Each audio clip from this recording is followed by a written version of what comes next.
Mengenai YouTube atau media elektronik ya, sosial media yang mengkontribusikan video-video, baik video lucu ataupun video-video horor itu banyak dan menjamur.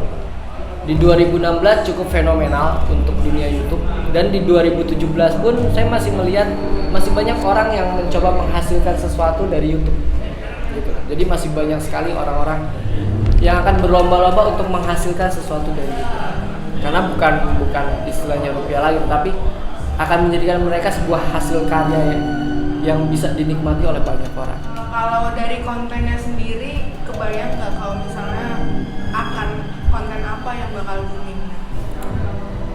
Konten-konten apa yang akan booming?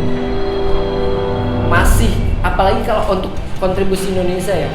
Orang Indonesia paling suka ngebully orang. Prank-prank itu masih banyak dinikmati, disukai oleh YouTubers ya. Terus sesuatu yang sifatnya memberikan edukasi itu juga masih banyak diminati. Terus kalau mereka masuk ke ranca misteri, mungkin hanya segelintir orang yang memainkannya. Walaupun biar bagaimanapun kontribusi misteri tidak akan pernah lepas dari dunia hiburan, baik itu media elektronik, TV, cetak maupun sosial media. Sesuatu yang berbau misteri pasti sangat dinikmati oleh orang banyak. Kalau misalnya dari komunitinya sendiri, Ya. gimana? Di 2016 nih sempat ada isu perpecahan kan antara YouTuber satu dengan YouTuber lainnya. Nah, nantinya mereka ini akan tetap atau seakan-akan terpecah, berkelompok atau malah justru lebih kuat komunitinya. Ya, yang jelas mereka ini kan seperti layaknya dunia hiburan ya. Mereka berlomba-lomba untuk menghasilkan karya yang baik dan untuk mendapatkan sesuatu yang banyak. Jelas rival itu dimanapun pasti ada. Pergesekan itu nggak hanya di kalangan dunia hiburan, bahkan di dunia politik pun pasti ada pergesekan. Bahkan di rumah tangga pun standarnya pasti ada pergesekan. Tetap akan terus ada pergesekan seperti itu. Itu tidak bisa dipungkiri. Ada nggak yang sebut nama satu YouTuber yang mungkin bisa karirnya bakal wow gitu di 2000? Kalau di 2017, kalau saya sih maunya Kiperan Leo Channel. Silver button ya. Amin. Seperti itu. Yang jelas gini, buat YouTubers, yuk gunakan sosial media dengan bijak.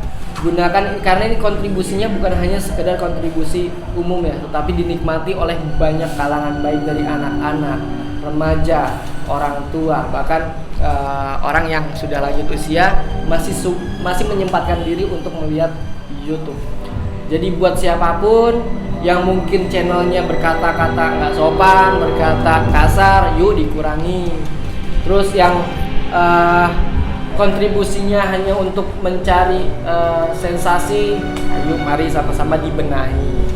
Terus juga yang untuk mencari subsidi di YouTube pun, yuk sama-sama kita membina, bekerja sama dengan baik untuk menciptakan karya yang bisa dinikmati oleh orang banyak.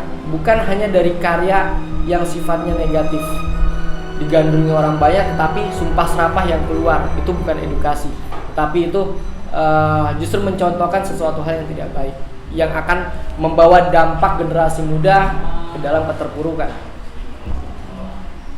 Kalau buat video yang viral sendiri di 2017 lebih ke mananya nih?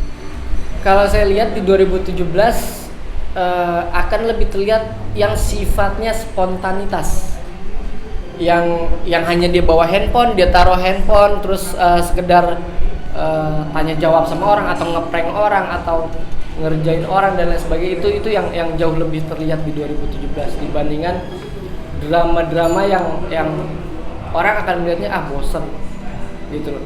Nah, bedanya TV dengan channel YouTube kan, kalau misalkan kita nggak dapet point of view-nya untuk acara gregetnya, pasti kita akan lengkapi gitu. Nah, yang saya lihat kalau untuk hal-hal sifatnya spontanitas kan mungkin durasinya juga tidak terlalu banyak dan mereka juga dengan sabar nonton dari awal sampai habis. Itu pasti akan terjadi dibandingkan dengan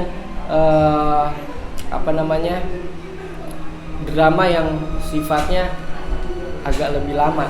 Orang pasti akan bosen. Kalaupun tidak bosen, pasti akan mengklik untuk mencari point of view dari ending cerita itu sendiri. Jadi cukup.